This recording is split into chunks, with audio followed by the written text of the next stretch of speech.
Brexit was supposed to make Britain stronger. Instead, 10 entire industries either vanished or took damage so severe they might never recover. EU share trading in London disappeared overnight, worth billions. Small music acts who once toured Europe easily now cancel shows because the costs are impossible.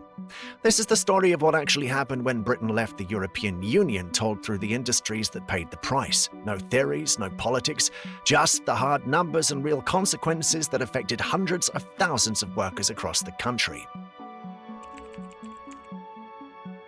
On January 4th, 2021, something extraordinary happened in European finance. EU share trading, the buying and selling of European company stocks, left London completely. Not gradually over months or years, it happened in a single day.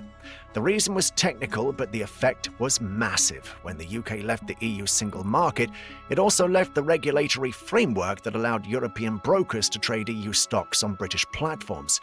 By the end of January 2021, the flow had moved, and it never came back. Subsequent reports through 2022 and 2023 showed the trading stayed in EU cities. For London, this was a collapse of a specific but valuable market. The city remains strong in foreign exchange trading and derivatives clearing, but that particular slice of EU share trading is simply gone. Live shellfish exports from British waters hit a wall on the 1st of January 2021, specifically a type called Class B live bivalve mollusks. These are oysters, mussels, and clams from waters that need purification before they're safe to eat. Before Brexit, British boats could catch these shellfish and ship them live to EU purification centres, where they'd be cleaned and sold.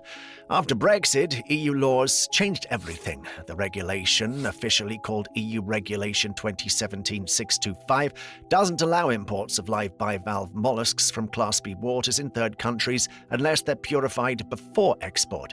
Britain became a third country when it left the EU. The European Commission even sent a formal letter to the UK's Chief Veterinary Officer in February 2021 confirming this rule. What this meant in practice was devastating for a small coastal operation. Many British shellfish businesses were built around a simple model: catch fresh shellfish, pack them quickly, truck them overnight to EU facilities. That entire system stopped working. Early 2021 saw media coverage of shellfish trucks stuck at borders, loads spoiling, and small processors considering closure. For the boats and small processors who depended on that rapid boat-to-EU depuration model, their EU markets effectively collapsed. The industry hasn't found a perfect solution. Upgrading waters to Class A status is expensive and not always possible. Building more UK purification facilities helps, but doesn't replace the EU market they lost. Some businesses pivoted to domestic sales or non-EU exports, but many simply couldn't survive the change. School trips from Europe to Britain dropped by a staggering 81% between 2019 and 2022. The cause was straightforward but crippling. From October 2021, Britain stopped accepting EU ID cards for entry. Every visitor now needs a full passport, including children on school trips. Before Brexit, there was also something called the List of Travellers scheme. This allowed school groups to travel with an approved list even if some pupils, perhaps non-EU students in European schools, don't have individual visas. That scheme ended with Brexit. For European schools, this created massive new costs and bureaucracy. Many pupils don't have passports. Getting one costs money and takes time. Non-EU pupils in EU schools now need UK visas, adding more expense and delay. The Tourism Alliance, an industry group, surveyed operators who collectively brought 728,000 EU school children to Britain in 2019. English language teaching took a major hit. Britain was a prime destination for students learning English, especially junior programs where classes came for a week or two. Industry press documented waves of language school closures and de-accreditation since 2020. The government did create one fix, but it only helps France. In December 2023, Britain introduced a scheme allowing French school groups to use national ID cards instead of passports and easing rules for non-EU classmates in French schools. That helped French trips specifically, and the government retained the scheme when the new electronic travel authorization system rolled out in November 2024. But the broader EU market, schools from Spain, Italy, Germany, and everywhere else, remains blocked by the passport barrier. The school trip industry hasn't recovered, and likely won't without a wider solution. Thousands of Britain's smallest exporters simply stopped selling to the EU after Brexit. Early data from the Federation of Small Businesses found that 23% of small exporters temporarily halted EU sales and 4% stopped permanently. But the real scale emerged later from academic research. The London School of Economics Centre for Economic Performance analysed data covering 100,000 companies. Their estimate was stark. Around 14% of firms that previously exported to the EU stopped completely after the Trade and Cooperation Agreement took effect.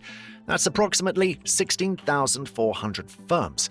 The casualties were concentrated among the smallest businesses. The reason comes down to fixed costs. After Brexit, every shipment to the EU needs customs declarations, rules of origin paperwork, and often VAT registration through something called IOSS, the Import One-Stop Shop system. The EU also ended the low-value VAT exemption, so even small parcels face these requirements. For a business shipping 50 orders a month at £30 each, hiring customs agents and managing all this paperwork can cost more than the profit margin. Returns become nightmares, product compliance requires legal advice, and the whole operation becomes uneconomic. Consider a small jewellery maker in Cornwall selling handmade pieces through Etsy. Before Brexit, she could post items to EU customers as easily as posting to Scotland. After Brexit, every EU parcel needs forms, possibly IOSS registration, and deals with potential customs delays and return complications. If margins are tight, it's often easier to just stop EU sales entirely.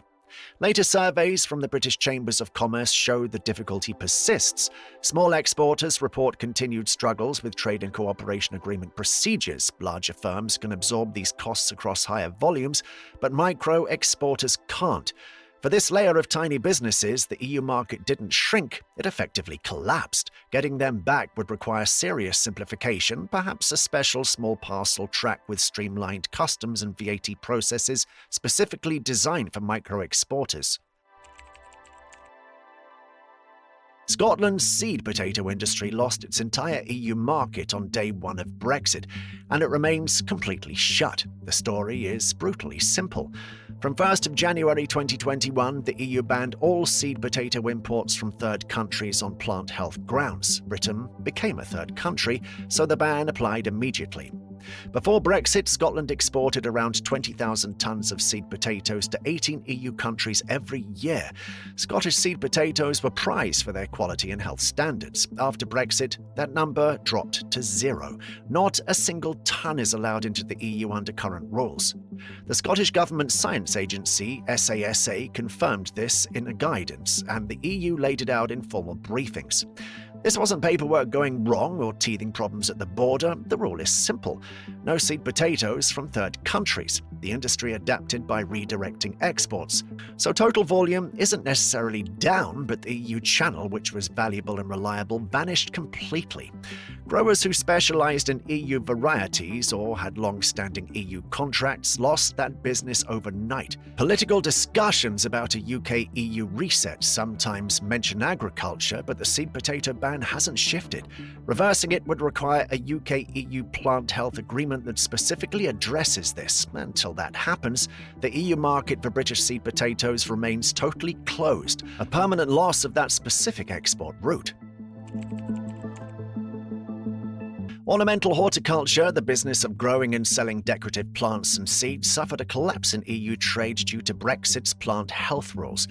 The problem works in both directions. Moving plants for planting, many seeds and related products from Britain to the EU now requires phytosanitary certificates for almost everything. These are official documents certifying the plants are disease-free. Getting them involves inspections, fees, and time. For fresh plants, any delay is damaging. Since April 2024, Britain has also imposed similar checks on EU plants entering Britain, creating a two-way bureaucratic wall. For small nurseries and mail-order seed companies, this is crippling. Imagine a small family nursery in Sussex that used to ship potted plants to EU garden centres. Before Brexit, they could send a van load with normal paperwork. After Brexit, every consignment needs phytosanitary certificates, which costs money, requires inspection appointments, and takes time to arrange. Plants are perishable. Delays kill inventory. Many EU customers decided it's easier to buy from suppliers inside the EU. The Horticultural Trades Association, which represents the industry, reported that export values to the EU fell almost 40% in the early post-Brexit period. In 2024 and 2025, they've continued highlighting severe problems. Border delays at places like Sevington, the UK's inland border facility, damaged stock and created unpredictable costs. Some EU transporters stopped serving the UK market because the hassle wasn't worth it. Trade press and national newspapers have covered EU suppliers pulling back from the UK due to these border complications. For mail-order businesses, the economics broke completely. Selling a £15 packet of seeds to France might now involve £20 of paperwork and compliance costs. Obviously, nobody does that. So EU mail-order dried up for many small operators. The larger wholesale nurseries with high volumes and dedicated export teams can manage, but the small-scale ornamental trade to the EU contracted dramatically. Fixing it would need a streamlined UK-EU plant health agreement and digital phytosanitary systems to cut costs and delays. Fresh produce farming, particularly soft fruit and salad crops, faced a labour crisis after Brexit that caused millions of pounds of food to rot unharvested. The problem was simple. These crops depend on seasonal workers, and the workforce came mainly from the EU. When free movement ended, farmers lost access to that labour pool. The government created a seasonal worker visa scheme, which has expanded over time to 45,000 to 55,000 places annually and was recently extended for 5 years. But it's not enough. The National Farmers Union estimated £22 million of fruit and vegetables wasted directly due to labour shortages in just the first half of 2022. Extrapolating that figure suggests around £60 million of wasted sector-wide. The NFU also reports many businesses have cut production 20 to 30% since 2020 simply because they can't reliably get enough workers. The numbers are stark, but the human stories are more vivid. Growers in the Lee Valley, traditionally Britain's cucumber capital, publicly discussed selling their operations or leaving glass houses empty. It wasn't just labour, energy costs for heating glass houses also surged. But the labour shortage was the core problem. Government research and the Food Standards Agency have confirmed labour scarcity as a material constraint on horticultural output. This isn't about unemployment. Britain has very low unemployment. The issue is that British workers generally don't want seasonal agricultural jobs. They're hard, physical work, often in remote locations for relatively low pay, and only last part of the year. EU workers from countries with lower wages found them worthwhile, particularly if they could return year after year and earn in pounds. The new visa system brings workers from outside the EU, but it's more expensive, bureaucratic, and doesn't allow for flexibility of the old system. Some farms adapted by mechanizing where possible or switching to less labor-intensive crops, but for soft fruits like strawberries and raspberries and salad crops, there's no easy substitute for hand-picking. Production has definitely shrunk in labor-intensive segments. Whilst the 5-year seasonal workers extension helps with planning, growers continue calling for higher quotas and better returnability so experienced pickers can come back more easily.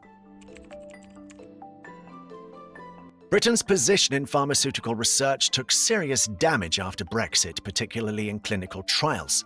The European Medicines Agency, which regulates drugs for the EU, relocated from London to Amsterdam in 2019.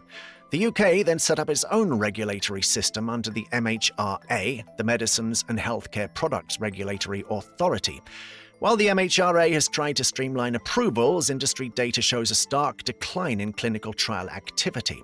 Britain's global ranking for Phase 3 trials, the final testing stage before drug approval, dropped from 4th place to 10th. These numbers reflect pharmaceutical companies recalibrating where they run studies. Running trials involves complex logistics, regulatory approvals, patient recruitment, and coordination across hospitals and research sites. Post-Brexit, many sponsors shifted some trial work to EU countries where they could get EMA approval more directly. The UK tried to compensate with faster MHRA processes, and there were signs of stabilisation in 2023, with trial numbers ticking up slightly, but the ABPI still describes UK clinical trial performance in intensive care as not healthy. Alongside trial declines, medicine shortages worsened. Medicine shortages are a global problem, not purely a Brexit issue. But across Great Britain, shortages increased in 2023 with higher price concessions, which are emergency payments the government makes when it can't get medicines at contracted prices. Brexit affected supplies in several ways. Border friction adds delays for time-sensitive products. Batch sizes sometimes need changing to meet UK-specific regulations. Parallel trade where medicines move between countries to balance supply became harder, with Britain outside the EU system. The life sciences sector hasn't collapsed, major investments continue, but Britain's edge in clinical trials eroded noticeably and medicine supply resilience looks weaker with Brexit as one contributing factor. UK food and drink exports to the EU have suffered a persistent, substantial drop since Brexit. The Trade and Cooperation Agreement meant tariff-free access for goods that meet rules of origin, but it also brought full customs procedures and sanitary and phytosanitary checks. For food, which is perishable and often travels fresh, these checks are problematic. Export health certificates are required for animal products and many other foods. There's a system called Traces for tracking shipments. Trucks get delayed at borders for inspections. All of this raises costs and risks for exporters.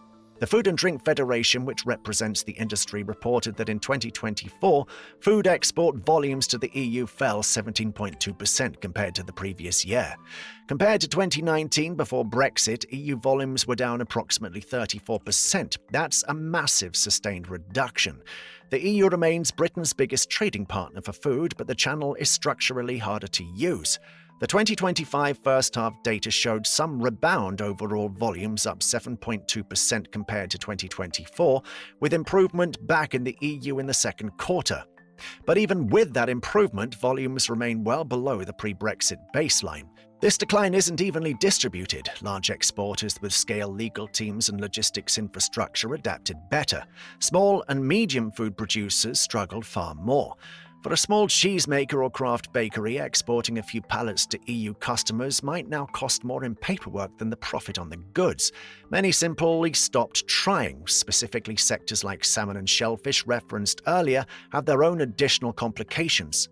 The broader trend is clear. UK food exports to the EU contracted significantly and persistently. The industry sees a UK-EU sanitary and phytosanitary agreement, often called a veterinary agreement, as the solution. EU officials have recently indicated such a deal could be implemented relatively quickly if political will exists. That kind of agreement would remove most routine checks, cutting costs dramatically, especially for smaller producers. Small and mid-level musicians and performing artists saw their EU touring work collapse after Brexit. The issue is a combination of visas, equipment paperwork, and transport restrictions. Before Brexit, British musicians could tour the EU freely, play a gig in Paris, drive to Berlin the next night, no visas or special permits needed. After Brexit, it's a bureaucratic maze. Work permits and visa rules now vary by EU country. Some allow short-term cultural work without visas, others require permits that cost money and take time. Equipment carnets, official documents, listing instruments, and merchandise for temporary exports are now required. These cost hundreds of pounds and involve customs procedures at every border. Merchandise sales, often a crucial income stream for small acts, face customs complications. Perhaps worse is cabotage, the rules on road haulage. UK trucks are limited to 3 stops in the EU before they must return to Britain. For a band using their own van or a hired UK tour bus, that means after 3 gigs they'd have to drive back to the UK before continuing their tour. It's completely unworkable. There's a workaround for specialist haulers with the EU subsidiaries, but that doesn't help artists using normal vans or small transport companies. The Musicians' Union and Incorporated Society of Musicians surveyed members. The ISM's 2023 Paying the Price report found that nearly half, 47%, had less EU work than before Brexit, and more than a quarter had none at all. Visa costs, carnets, and haulage issues were repeatedly cited as the main barriers. PRS for Music and UK Music Collecting Societies for Musicians provided evidence showing a 27% decline in live performance royalty claims for small to medium European events and festivals between 2019 and 2023. This indicates a real drop in grassroots to mid-tier touring activity. Major arena acts with big budgets can absorb these costs and hire specialist EU-based logistics, but for a band playing 500-capacity venues where margins are thin and every pound counts, the new costs make EU tours uneconomic. Many simply stopped going. British orchestras reported separately that cabotage rules make their own transport impossible for EU tours, forcing them to hire EU-based haulers at much higher costs. The creative industry overall are doing well. Film and television production has boomed. But for live music touring below the superstar level, the EU market partly collapsed. Fixing it would require a UK-EU cultural mobility agreement covering short-term work permits, carnet-free instrument travel, merchandise allowances, and cabotage changes for cultural vehicles. These 10 collapses share a common thread. They're all areas where Britain's membership in the EU provided seamless access, either to markets, labour regulatory frameworks, or mobility. When that access ended, the smallest players, those with the thinnest margins and least resources to navigate new barriers, got hit hardest. While some sectors stabilised or found alternative markets, the specific EU channels in these industries remain deeply damaged or entirely gone. Whether they recover depends largely on future UK-EU negotiations, political will on both sides, and how much priority Britain gives to rebuilding what Brexit broke.